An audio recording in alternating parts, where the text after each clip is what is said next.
தன்னோட 18 வயசு வரைக்கும் ஃபெயிலியரை மட்டுமே பார்த்து வளர்ந்த ஒரு பையன் 18வது வயசுல ஒரு பெண்ணை காதலிச்சு கல்யாணம் பண்றான்.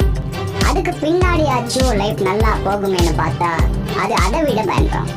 21வது வயசுல இவன் தொட்டதெல்லாம் தோல்வி, தொடங்குற தொழிலெல்லாம் நஷ்டம், இவன் ஒரு துரதிருஷ்டசாலின்னு சொல்லிட்டு இவன் காதலிச்சு கல்யாணம் பண்ண அந்த பெண் குழந்தைய கூட்டிட்டு இவனை டிவோர்ஸ் பண்ணிட்டு போறான். அதுக்கப்புறம் ரொம்பவே மனுஷன் கஷ்டப்பட்டு தன்னால முடிஞ்ச வேலையெல்லாம் பண்றாரு. எதுலயாச்சும் நாங்க சக்சஸ் ஆகிட மாட்டோமா அப்படின்னு அவருக்கு தெரிஞ்சது, அவரால் முடிஞ்சது எல்லாத்தையும் ட்ரை பண்றாரு. ட்ரை எல்லாமே ஃபெயிலியர்.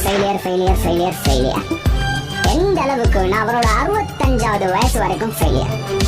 கடனுக்கு மேல கடன் வாங்கி அதை கட்டிக்கவும் முடியாம இதுக்கு மேல வாழ்ந்து என்ன பிரயோசனம்னு முடிவு பண்ணிட்டு 65வது வயசுல சாகு. இதுக்கப்புறம் என்னாச்சுன்னு தெரிஞ்சுக்க இந்த லிங்கை கிளிக்